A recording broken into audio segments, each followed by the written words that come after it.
falado conosco de várias maneiras, em muitos momentos, mas a pregação da palavra é aquele momento especial quando Deus reserva uma reflexão, uma meditação para nós a respeito dos temas do reino de Deus que são tão caros para nós e também trazem o norte para a nossa vida, para a nossa caminhada.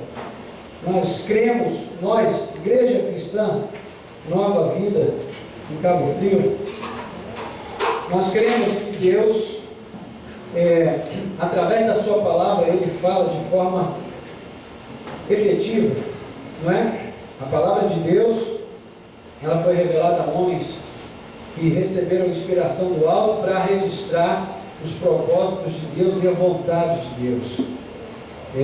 Eu tenho um livro em casa interessante sobre essa questão. Ele questiona isso. Será que nós precisamos orar para saber qual é a vontade de Deus? Ou será que nós temos que ler a Bíblia para saber qual é a vontade de Deus? Então, é uma questão que é discutível, é um assunto que serve para dar um bom debate, esse assunto aí. Então, para nós a palavra de Deus é regra de fé e prática. Não é um livro de religião, mas é um texto de referência para a vida, porque ele revela a vontade de Deus para as nossas vidas. Quando nós somos fiéis à palavra, nós vivemos de maneira abençoada, feliz e caminhamos em paz com Deus e com a nossa consciência. Amém? Então, hoje, nosso texto de referência é João capítulo 6, versículos 1 até o versículo 15. João capítulo 6, versículo 1 até o versículo 15. Depois destas coisas, atravessou Jesus o mar da Galileia, que é o de Tiberíades. Seguia-o numerosa multidão, porque tinham visto os sinais que ele fazia na cura dos enfermos. Então subiu Jesus ao monte e assentou-se ali com os seus discípulos. Ora, a Páscoa, a festa dos judeus, estava próxima. Então Jesus, erguendo os olhos e vendo que grande multidão vinha ter com ele, disse a Filipe: onde compraremos pães para lhes dar de comer? Mas dizia isto para o experimentar, porque ele bem sabia o que estava para fazer. Respondeu-lhe Filipe: não lhes bastariam 200 denários de pão para receber cada um o seu pedaço? Um de seus discípulos, chamado André, irmão de Simão Pedro, informou a Jesus: está aí um rapaz que tem 5 pães de cevada e 2 peixinhos. Mas isto que é para tanta gente? Disse Jesus: fazei o povo assentar-se, pois havia naquele lugar muita relva. Assentaram-se, pois, os homens em número de quase 5.000. Então Jesus tomou os pães e, tendo dado graças, distribuiu-os entre eles, e também igualmente os peixes, quanto queriam. E quando já estavam fartos, disse Jesus aos seus discípulos: recolhei os pedaços que sobraram, para que nada se perca. Assim, pois, o fizeram, e encheram 12 cestos de pedaços dos 5 pães de cevada que sobraram aos que haviam comido. Vendo, pois, os homens o sinal que Jesus fizera, disseram: este é verdadeiramente o profeta que devia vir ao mundo. Sabendo, pois, Jesus que estavam para vir com o intuito de arrebatá-lo para o proclamarem rei, retirou-se novamente sozinho para o monte. Amém.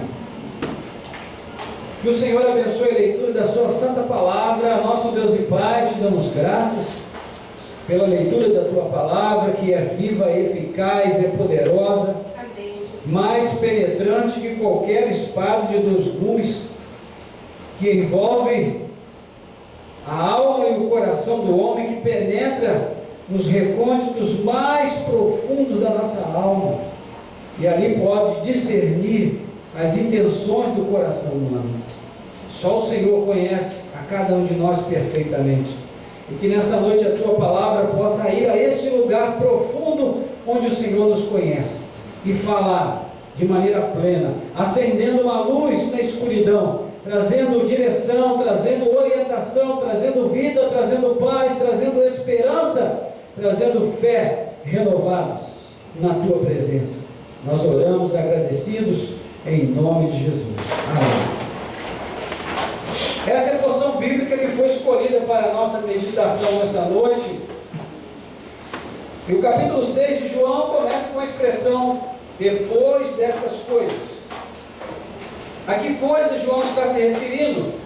Ele está falando sobre os eventos ocorridos no capítulo 5, a cura de um paralítico que ocorreram no tanque de Betesda num dia de sábado, a afirmação de Jesus, que sobre si mesmo ele fez de ser igual a Deus, a exposição da sua missão e a acusação de ignorância dos judeus em relação às Escrituras, fatos estes que incitaram a fúria dos judeus de uma maneira tão intensa que eles queriam já matar Jesus. E algum tempo depois desses fatos, então, Jesus deixa Jerusalém e segue para a Galileia. Nessa jornada, quando ele chega a esse lugar, já no verso 2, ele destaca que numerosa multidão seguia e explica por que numerosa multidão seguia Jesus, porque tinham visto os sinais que ele fazia na cura dos enfermos. Então Jesus sobe a um monte, somente ele com seus discípulos, versículo 3. E sobre esses primeiros versículos que nós já lemos, há algumas considerações iniciais que são necessárias. E elas estão dentro do seguinte contexto: como Jesus lidava com a popularidade. Como Jesus lidava com a popularidade. E olha, irmãos, é preciso que se diga logo de início que Jesus nunca teve a intenção de ser pop. Essa nunca foi a intenção de Jesus. Ele nunca teve a intenção de ser um popstar. Ele nunca teve a intenção de fazer sucesso. Se há algo em seu caráter que sempre esteve bem claro, em suas palavras, em seus discursos, em seu testemunho e em seu ensino, é que ele não veio ao mundo em busca de receber a glória dos homens e nem mesmo se dispõe a aceitar a glória dos homens. Você pode depois conferir João capítulo 5, versículo 41. Então Jesus era doce, ele era amável, ele era misericordioso, ele era bondoso, benigno, mas nunca se mostrou passivo, nunca se mostrou conivente com quem quer que seja, a fim de receber aprovação ou melhorar a sua avaliação diante do povo. Porque na verdade a missão de Jesus iria sim, em muitos momentos, revelar o grande abismo que existe entre o que o homem natural deseja e o que o Deus de amor oferece. Deus é um Deus de amor. Deus tem o melhor para cada um de nós. Mas a pergunta é: o melhor de Deus para nós é o melhor na nossa opinião? Essa é a pergunta. Então, quando nós dizemos Deus tem o melhor para nós, talvez o que eu estou dizendo não seja o que você está entendendo. E é muito importante que nós tenhamos essa compreensão, não é? Porque quando eu digo Deus tem o melhor para nós, na minha mente já vem algumas imagens, assim como eu imagino que já vem na sua mente. Porque nós entendemos que o melhor para nós está dentro daquilo que nós julgamos ser o melhor para nós. Mas Deus é que sabe o que é melhor para nós. Então, irmãos, Jesus em muitos momentos ele vai revelar o grande abismo que existe entre o que o homem natural deseja e o que o Deus de amor tem a oferecer. O que Deus tem para nós é o melhor, mas em muitos momentos pode não parecer o melhor na nossa consideração. Agora, por outro lado, a multidão era sempre movida pela manifesta intenção de celebrar, de reverenciar e até de divinizar a qualquer um que demonstrasse o poder e a intenção de atender os seus desejos. A multidão constrói altares, a multidão constrói celebridades, a multidão edifica tronos para aqueles que se propõem a responder aos seus anseios e desejos imediatos. Isso é uma coisa clara, no dia a dia a gente percebe isso. Essa multidão que era inquisitiva, que era passional ao extremo, aquela mesma multidão que entrava pelas portas de Jerusalém no domingo de Ramos, não é? Entronizando Jesus e dizendo: Hosana ao que vem em nome das alturas, bendito o que vem em nome do Senhor. Hosana nas alturas, né? Bendito seja o que vem em nome do Senhor. Essa mesma multidão, poucos dias depois, gritava: crucificam, crucificam. Essa era a multidão que estava sempre seguindo Jesus, buscando alternativas para saciar as suas necessidades, satisfazer os seus desejos. Era uma multidão crédula da verdade, quando essa verdade se alinhava aos seus interesses. E no primeiro momento foi essa expectativa que a multidão teve em relação a Jesus. Então nós temos aí um claro descompasso entre a missão de Jesus e as ambições do povo. E olha, gente, o monte era o lugar para onde Jesus literalmente fugia das multidões. Quando ele começava a ficar apertado, acossado pelas multidões, ele fugia para o monte, e às vezes ele fugia até dos discípulos, que em muitos momentos se mostravam muito alinhados ao pensamento das multidões. Então, essa é uma reflexão inicial importante para nós. Ok? Vamos agora fechar esse comentário inicial, vamos voltar ao texto. Veja que há uma informação no versículo 4 de que a Páscoa estava se aproximando. E essa informação, ela tinha a ver com o discurso de Jesus sobre o pão da vida, e nós vamos falar mais disso um pouquinho adiante, que está na continuidade do 6. E nesse momento nós chegamos ao ponto alto da narrativa, que é o quê? O milagre da multiplicação dos pães e dos peixes. E aqui começa a surgir aquilo que alguns chamam de a pedagogia dos milagres.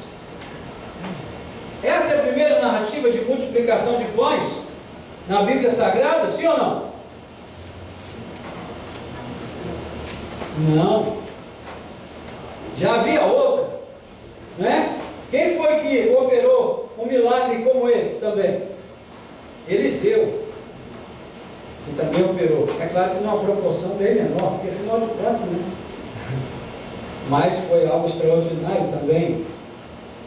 Então, irmãos, nós vamos observar que esse milagre da multiplicação dos pães, ele é extremamente pedagógico. Nas palavras de Agostinho, nós devemos perguntar aos milagres o que eles nos dizem de Cristo. Porque o grande propósito dos milagres é falar de Jesus. E como ele vai dizer em outro momento, mesmo nos feitos de Jesus, não há nada que Jesus faça onde não esteja contido uma palavra e um discurso. Tudo que Jesus fez é ensino para nós. Então, a primeira lição importante, né, que esse milagre nos ensina, é que no limiar de um grande feito de Cristo, sempre há uma grande prova. No limiar de um grande feito de Cristo, sempre há uma prova. Jesus, vendo chegar uma grande multidão e sabendo o que estava para fazer, disse a Filipe: onde compraremos pães para lhes dar a comer? Versículos 5 e 6, primeira parte. Por que Jesus fez isso, irmãos? A resposta está no próprio texto, na segunda parte: para experimentá-lo. Filipe era de Betsaida, a cidade mais próxima de onde Jesus se encontrava naquele momento com os discípulos. Então a pergunta é lógica, uma vez que ela se dirige a alguém que conhece bem a região. Veja que Jesus não pergunta: Filipe, como compraremos pães? Mas Jesus pergunta: onde compraremos pães? Prestou atenção nisso? E o verbo experimentar aqui, irmãos, ele é usado no original pelo sentido de provar. Provar. Né? Talvez com a intenção de levar os discípulos a examinarem-se a si mesmos, quanto à sua capacidade de confiar e crer naquilo que Cristo podia fazer. Mas o caráter pragmático, né, muito natural de Filipe, o levou a fazer o quê? A desviar a resposta em relação à pergunta. Então, ele não responde ao onde, mas ele responde ao como. Jesus disse a ele: onde compraremos pães? Mas ele não responde com base no onde, ele responde com base no como. Ele diz: como compraremos pães para toda essa gente, se nem 200 denários bastariam? Mas não foi isso que Jesus perguntou. O que fica claro nesse ponto, irmãos? Que a mente de Cristo funciona numa frequência muito diferente da nossa mente. Se nós não formos capacitados pelo Espírito Santo a confiar no conhecimento perfeito do Senhor, se nós nos limitarmos a confiar apenas naquilo que nós sabemos, nós não poderemos ver a glória de Deus em seus feitos extraordinários. É por isso que Jesus disse para os discípulos: se o coração de vocês não for igual ao coração de uma criança, vocês não podem ver o reino de Deus. Vocês não podem ver a glória de Deus. Então, irmãos, nós vivemos num mundo onde a comprovação científica está acima de tudo. Onde as provas e os fatos, né? E há câmeras para todos os lados, filmando tudo de todos os ângulos, porque nós vivemos num mundo vigiado. Mas aquilo que Deus realiza muitas vezes está totalmente fora de qualquer vigilância, de qualquer ordem de previsibilidade. A mente de Cristo funciona numa frequência muito diferente da nossa. Ele não perguntou para Filipe como nós compraremos os pães, ele perguntou onde nós compraremos os pães. Então, no limiar de um grande feito de Cristo, sempre haverá uma prova, e nós precisamos confiar na condução de Deus, irmãos. Amém. Se ele perguntar onde, a melhor resposta será aquela que Ezequiel deu a Deus: Senhor, tu sabes. Tu sabes. Essa é a resposta da fé, Ezequiel 37:3. Essa não é uma resposta tão sábia, uma vez que nós não podemos omitir de Cristo a verdade. Ele sabe o que está em nosso coração. Ele não precisa de alguém que lhe dê testemunho da natureza humana, porque João mesmo vai dizer em outro lugar, 2:25, que ele conhece muito bem o que é a natureza humana. Ezequiel, porventura poderão reviver esses ossos? Senhor, tu sabes. Eu que não vou dizer nada, porque existe alguma coisa demasiado difícil para o Senhor? Se o Senhor está falando, o Senhor que sabe, eu não sei de nada. A prova, irmãos, não é tão importante, mas a reação à prova é muito importante. E Deus nos prova todo o tempo. Ele sabe o que está para fazer na sua vida o tempo todo. Mas o tempo todo Ele te prova, Ele te experimenta, não para saber o que vai no teu coração, porque Ele já sabe. Ele quer que você saiba o que está no teu coração. Deuteronômio capítulo 8. Eu trouxe vocês a esse deserto para ver o que havia no coração de vocês, para ver se vocês temeriam ao Senhor ou não, porque nem só de pão viverá o homem, mas de toda palavra que procede da boca de Deus, disso o homem viverá. Então, se Deus disse, está dito. Amém. Senhor, tu sabes. Amém. Eu não sei de nada. Amém, irmãos? Amém. No limiar de um grande feito de Cristo sempre há uma prova. Nós vamos confiar ou vamos duvidar? Vamos pedir sinais? Ou vamos dizer, Senhor, tu sabes? Segundo, Jesus requer uma resposta de fé, mesmo que ela seja tímida. Jesus requer uma resposta de fé, mesmo que ela seja tímida. Um dos discípulos informou: aí está um rapaz que tem 5 pães de cevada e 2 peixinhos.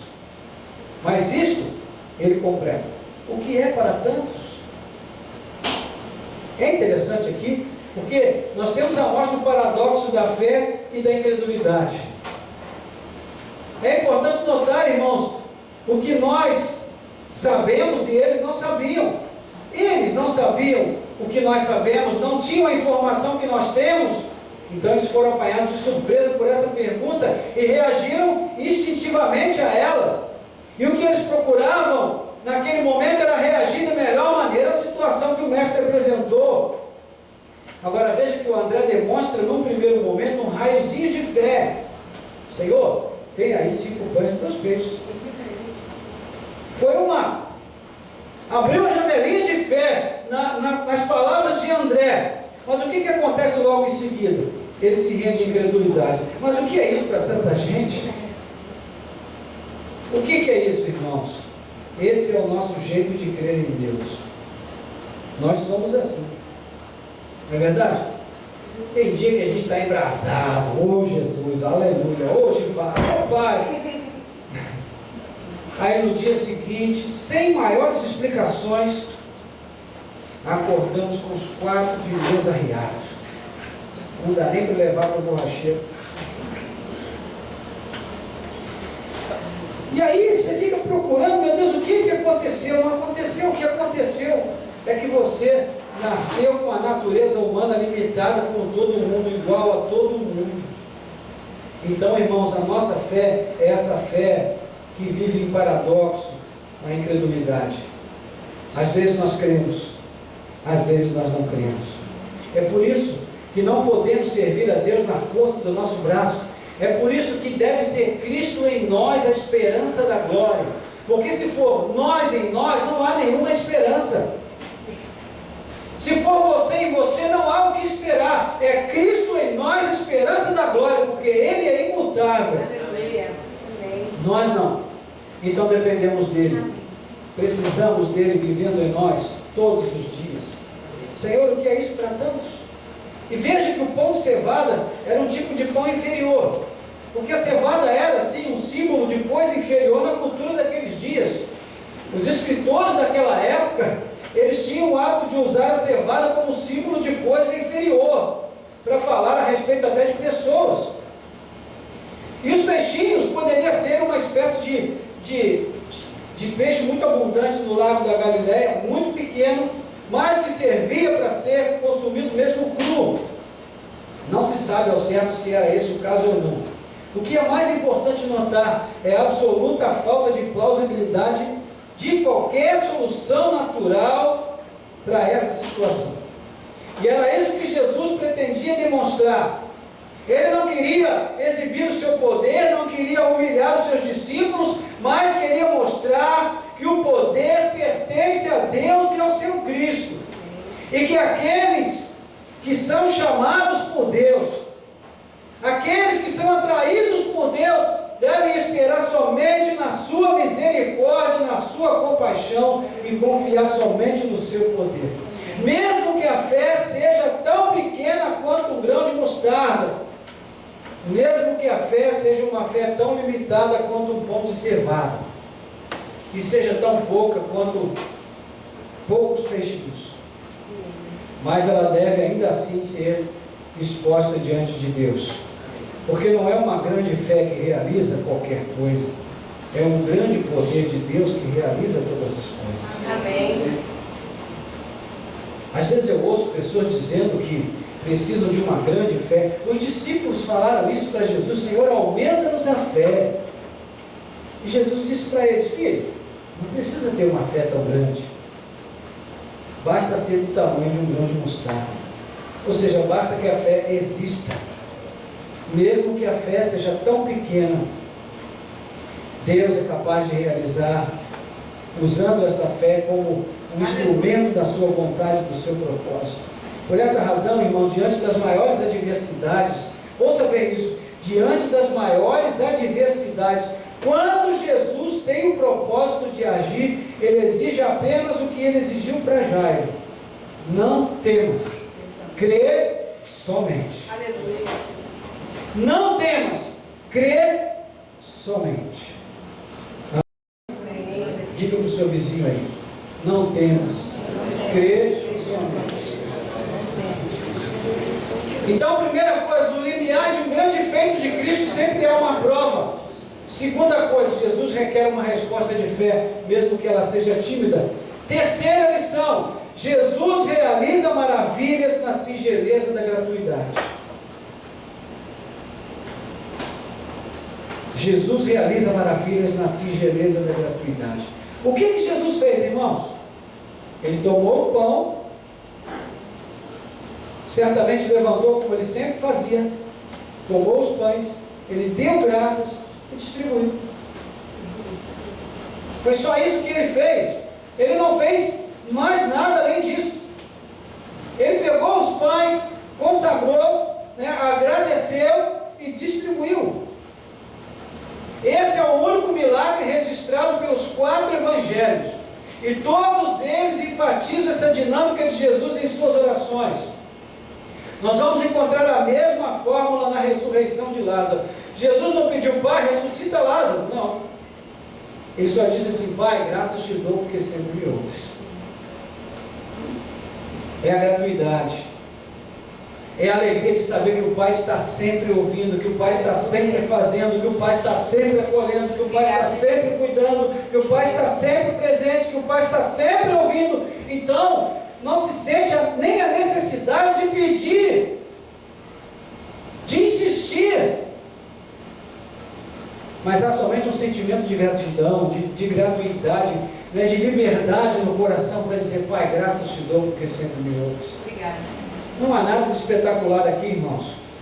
Nada. Ele simplesmente toma o pão, agradece e distribui. Todos comeram, se fartaram e sobraram 12 cestos. Mas sabe o que acontece? Nós vivemos num mundo que cultua o espetáculo. Nós vivemos num mundo que cultua o espetáculo. Até o serviço que nós prestamos a Deus tem sido avaliado quanto ao mérito e quanto à capacidade de se tornar atrativo, dependendo do quanto se mostra espetacular.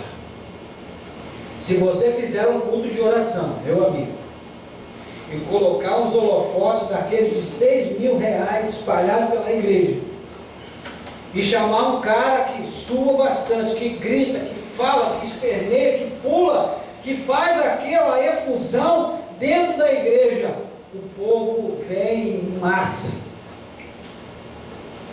Mas se você convida o povo e diz, irmãos, vamos simplesmente dobrar os nossos joelhos e vamos orar. Aí eu me lembro até de uma novela antiga chamada Éramos Seis.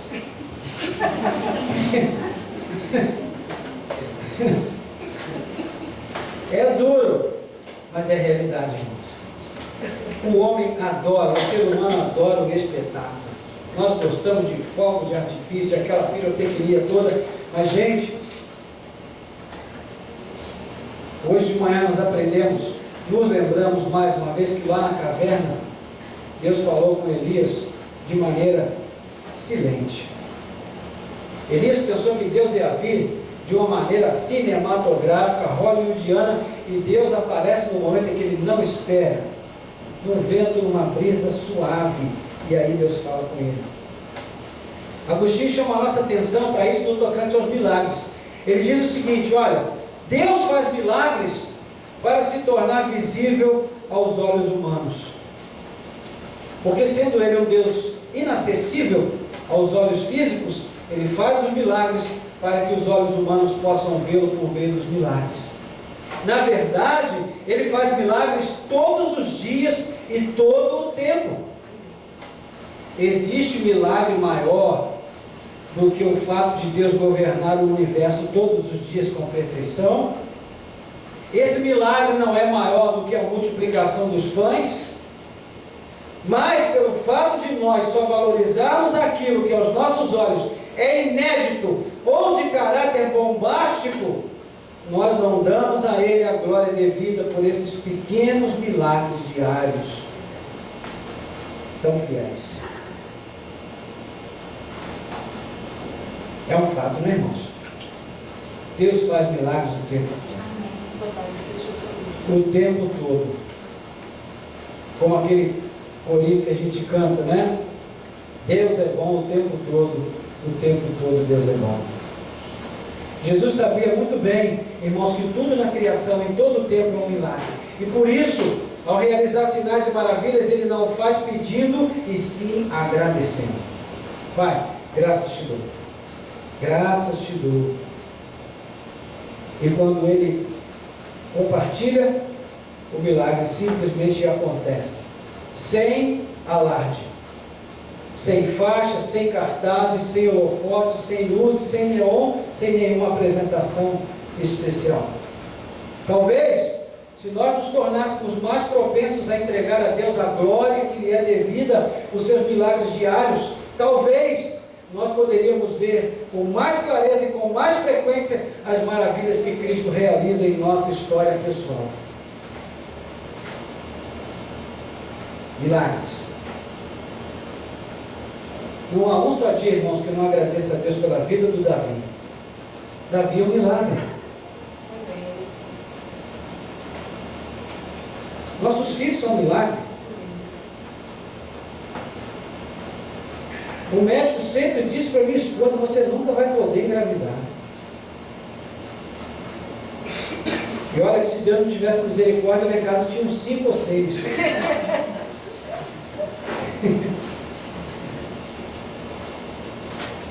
Então, irmãos, são coisas que nós muitas vezes deixamos escapar da nossa visão, porque não é apresentado de maneira bombástica, extraordinária. O sol simplesmente nasce todos os dias. Imagina se Deus fosse preparar um espetáculo para anunciar o nascimento do sol todos os dias.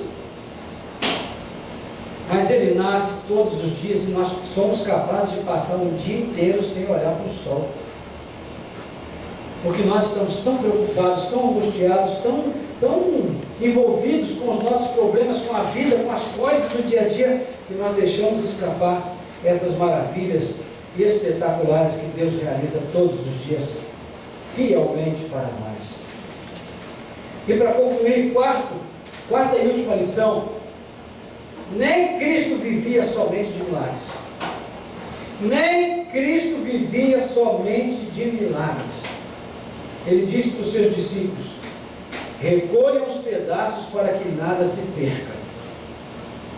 É interessante observar, irmãos, que Jesus valorizava o alimento a ponto de condenar o desperdício.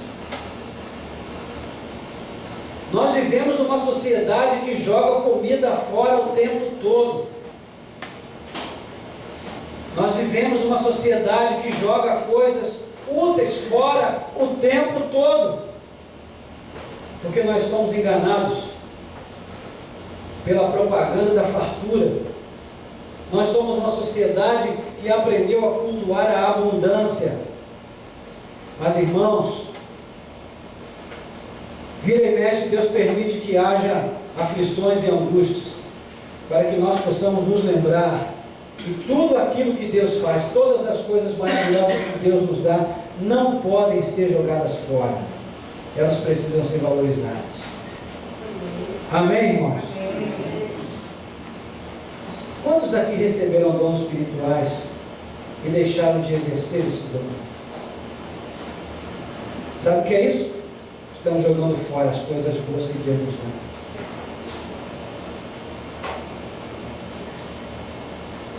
Quantos receberam no início da sua caminhada aquele impulso de servir a Deus de todo o seu coração, de toda a sua alma, fizeram votos com Deus, mas ao longo do tempo foram arrefecendo a sua disposição, a sua dedicação, o seu empenho por alguns problemas ou contratempos ou dificuldades com a igreja, e por conta disso, o que sobrou foi jogado fora.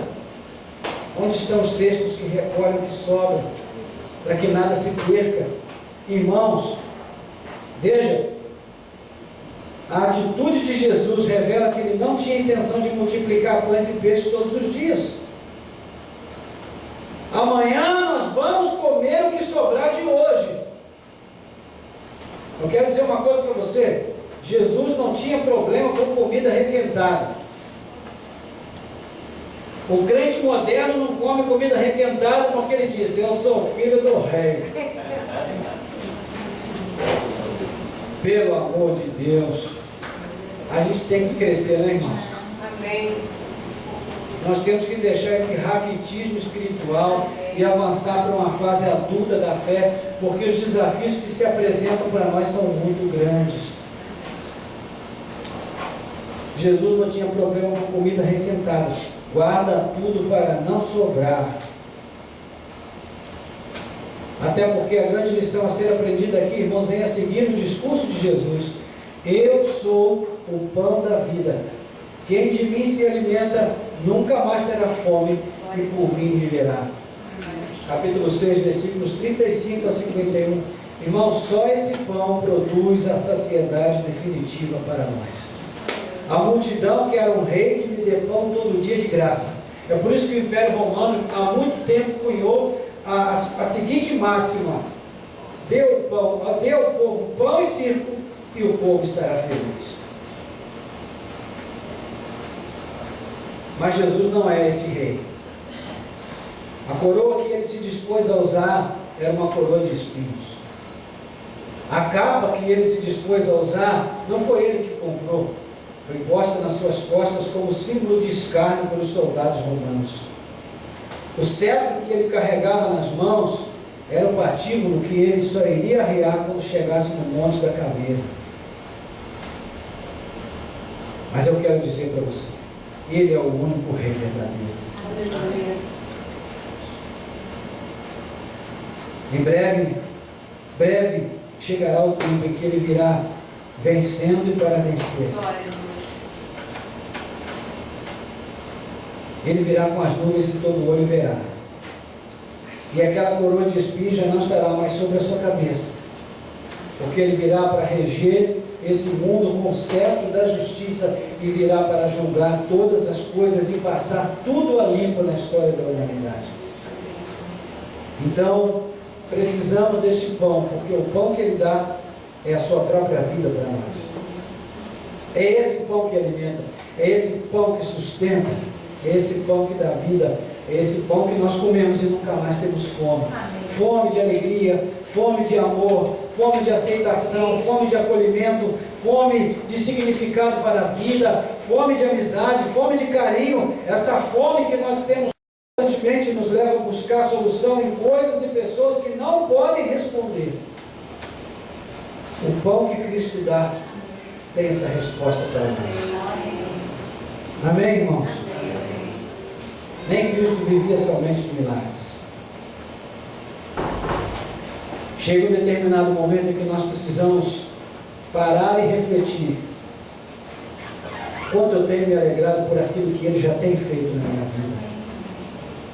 Como nós falamos aqui outro dia, irmãos, nós estamos sendo acostumados a viver como se a vida fosse um constante hit parade, né? Ou seja, nós queremos sempre a música do momento, a sensação do momento, o milagre do momento, a pregação do momento. Mas, queridos, o reino de Deus se faz das mesmas coisas há mais de 2000 anos. Você entende?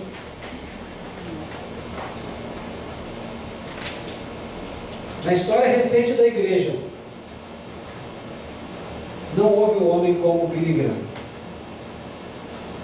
E se você ouvir as pregações de Billy Graham, são mensagens extremamente simples, mas de um homem que tinha um coração totalmente comprometido com Deus. O reino de Deus é simples, irmãos, muito simples. Mas a nossa tendência de complicar as coisas, a nossa tendência de buscar sempre a complexidade para poder ver o valor, tira de nós a percepção do quanto Ele é especial para nós. E do quanto Deus já nos tem dado e do quanto Ele já tem feito em nossas vidas. Amém? Amém. Louvado seja Deus. Fique de pé no seu lugar. Nós vamos orar. Graças a Deus. Louvamos ao Senhor pela sua palavra. Louvamos ao Senhor pela sua graça, pela sua misericórdia. No limiar dos grandes feitos de Cristo sempre há uma prova. Se você está vivendo esse tempo de prova, fique firme. Amém. Não esmoreça. Suporte, ore, creia, espera, confia, porque você não vai se decepcionar. Jesus sabe o que já está para fazer na sua vida. Mas Ele quer provar você, para que você se conheça, para que você conheça as suas limitações, e para que isso leve você a se voltar para Ele e clamar pela sua misericórdia. E isso dará a Ele uma nova oportunidade de ser misericordioso para com você. Louvado seja Deus. Vamos crer nessa palavra, irmãos. Vamos receber essa palavra em nossas vidas. Jesus não quer que você tenha uma grande fé. Ele só precisa que você tenha um pouco de fé. Ainda que a sua fé seja um pão de cevada, ainda que a sua fé seja como 2 peixinhos, é o suficiente para Deus. Ele pode fazer grandes coisas, Ele pode fazer obras maravilhosas, Ele pode realizar prodígios espetaculares na sua vida e através da sua vida na vida de outros. Aqueles 5 pães e 2 peixes que um rapaz abriu mão e cedeu, alimentaram uma multidão de pessoas. Só de homens 5.000. Se nós colocássemos mulheres e crianças, nós teríamos algo em torno de quase 10.000 pessoas. 5 pães e 2 peixes. Você que tem pouco, que acha que o teu pouco não pode servir a Deus, coloque esse pouco ao serviço do Senhor. Não importa o que seja, não importa o que seja, especialmente se for o talento que Deus colocou nas suas mãos, coloque a serviço de Deus, coloque a serviço de Deus, sirva ao Senhor, seja um obreiro, um servo na casa do Senhor, e o pouco que você tem, você verá o que Deus vai fazer com esse pouco, você vai se surpreender com o que Deus pode realizar. Aleluia, bendito seja o nome do Senhor. Creia no Senhor, creia no Senhor, entregue a Ele aquilo que Ele te deu para que você pudesse devolver para Ele. Jesus quer realizar grandes coisas em nossas vidas, mas Ele só precisa de um pouco de fé. Ele não precisa de uma grande fé. Aleluia. A palavra de Deus é desafiadora, é maravilhosa. Jesus está nessa noite desafiando você a dar um passo à frente e dizer: Senhor, eu estou aqui, conta comigo, eu quero ser teu servo, eu quero ser útil nas tuas mãos, eu quero entregar nessa noite os meus 5 pães e os meus 2 peixes, e eu quero colocar à disposição do Senhor, para o Senhor fazer aquilo que convém, porque, Senhor, Tu sabes, aleluia, só Tu sabes de todas as coisas, só Tu sabes de todas as coisas, e tudo que o Senhor faz por meio da gratuidade, não depende da minha força, não depende do meu poder, e eu preciso entender que o Senhor espera de mim uma vida mais grata, mais alegre, mais contente, mais satisfeita com aquilo que eu já tenho recebido, porque o dia que eu entender que o Senhor é um Deus que tem provido e tem feito, eu vou começar a ver as obras do Senhor, vou começar a ver os milagres do Senhor, vou começar a perceber o que o Senhor já tem feito em minha vida, e então, ao invés de pedir tanto, eu vou começar a agradecer cada vez mais, e te louvar e te bendizer, porque agora os meus olhos se abriram e eu posso ver o que o Senhor já tem feito, aleluia, e vou poder glorificar o Teu nome muito mais, e vou poder ter uma consciência muito maior de quanto o Senhor já tem me abençoado, aleluia. Oh Senhor, bendito seja o Teu nome, bendito seja o Teu nome, aleluia, louvado seja, Senhor. Ajuda-nos, Senhor, a ter essa fé comprometida com o Teu reino, a não vivermos dependendo de um milagre a cada dia, mas percebendo que nós já somos um milagre a cada dia. A nossa casa, a nossa família, a provisão que nós temos, o trabalho, a saúde, o esforço, a dedicação, a inteligência, a capacitação que o Senhor nos tem dado. Meu Deus, quando nós olhamos para trás e vemos de onde o Senhor nos tirou, quando nós olhamos para trás e vemos a lama da qual o Senhor nos arrancou, e percebemos que o Senhor nos tirou das trevas para o reino do Filho do Teu amor, o Senhor nos impediu de sermos eternamente escravos do diabo e nos fez filhos amados e benditos do Senhor, aleluia. O Senhor nos tirou da indigência, o Senhor nos tirou do anonimato, para fazer de cada um de nós cidadãos e cidadãs dos céus, herdeiros de uma glória celestial, herdeiros com Cristo de bens duradouros e eternos que estão reservados para aqueles que hão de herdar a vida eterna. Ó Senhor, que nós poderíamos desejar mais do que o Senhor já tem feito por nós? De enviar o teu filho sozinho deste mundo, sozinho, para tomar a nossa humanidade e, encontrado em estado humano, ter se humilhado até a forma mais absurdamente vergonhosa de morte, para que os nossos pecados fossem perdoados. Oh, meu Pai, que poderíamos nós te dar em troca, Senhor? Como nós poderíamos reter a nossa vida? Como nós não poderíamos entregar a nossa vida a Cristo? O que nós podemos ter como desculpa, como justificativa? O que nós vamos te dizer quando chegar aquele último dia? Quando o Senhor nos perguntar por que você não entregou a sua vida? O que nós vamos te dizer, Senhor? Se nós não temos como nos justificar? Por que não vamos entregar tudo? Se o Senhor entregou tudo por nós. Oh Deus, abre os nossos olhos, tira a nossa cegueira, dá-nos a visão alargada, uma visão abrangente. Senhor, em nome de Jesus, dá-nos um colírio para que nós possamos cuidar nos nossos olhos nessa noite e possamos enxergar aquilo que está oculto aos nossos olhos, em nome de Jesus, Senhor, para que nós possamos nos lembrar de onde nós caímos e nos arrependermos da Tua presença, Deus, e clamarmos ao Senhor: Jesus, filho de Davi, tenha misericórdia de mim, Senhor. Jesus, filho de Davi, tenha misericórdia de mim, Senhor. Nos jogarmos aos Teus pés e dizer: Senhor, nunca mais eu quero sair daqui, nunca mais eu quero sair de diante dos Teus pés, porque não há outro lugar melhor para viver do que estar aos pés do Senhor. Aleluia. Bendito seja o nome do Senhor. Aleluia. E com o nosso rosto ao chão, ver a Tua glória brilhar sobre as nossas vidas. Aleluia. Bendito seja o nome do Senhor. Oh Deus, é isso que nós precisamos: colocar o nosso rosto no pó, colocar o nosso rosto no pó, Senhor, e nos humilharmos para vermos a Tua glória brilhar sobre as nossas vidas.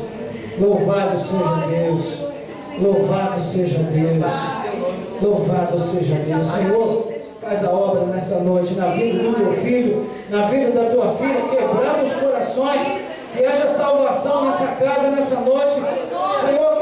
Aquela que tem resistido ao Senhor até esse dia, que não resista mais essa noite, em nome de Jesus, mas que esse coração se quebrante, que essa vida se envergue, se dobre diante da Tua presença e clame e diga: Senhor, me aceita, me aceita, me aceita, Senhor, na Tua presença, porque hoje eu vejo quão ingrato eu tenho sido. Oh Deus, eu vejo quão indiferente eu tenho sido para com o Senhor. Me perdoa, Senhor, se até aqui eu fui negligente, mas não quero mais. Hoje eu quero entregar a minha vida ao Senhor. Aleluia. Eu quero te pedir: seja o Senhor da minha vida. Aleluia. Toma o trono do meu coração nas Tuas mãos. Seja o primeiro na minha vida. Toma o Teu lugar, Senhor. Toma o Teu lugar, Senhor. Louvado seja Deus. Pai, ajuda o Teu filho que tem lutado. Ajuda a Tua filha, Pai, que tem lutado, que tem pago um preço alto para suportar os momentos de prova, de luta, que tem passado por uma moenda, Senhor, e tem sofrido tremendamente para permanecer firme na fé. Ajuda o Teu filho, ajuda a Tua filha, Pai. Coloca sobre ele, Senhor, uma porção especial da Tua graça nessa noite, para que ele possa seguir em frente. Porque a Tua palavra diz que nós não somos provados além das nossas forças, porque junto com a prova o Senhor nos dá o escape, aleluia, a capacidade para suportar. Capacita o Teu filho, capacita a Tua filha, até que ele possa ver os seus cestos cheios, ó Deus, da obra do milagre do Senhor em sua vida, em nome de Jesus. Ó Pai, nós te pedimos: ensina-nos, ó Deus, a valorizar tudo que o Senhor tem feito em nossas vidas e a vivermos nessa dinâmica da fé, para que nós possamos viver uma bênção e também ser uma bênção para a nossa geração. Nós oramos agradecidos em nome de Jesus.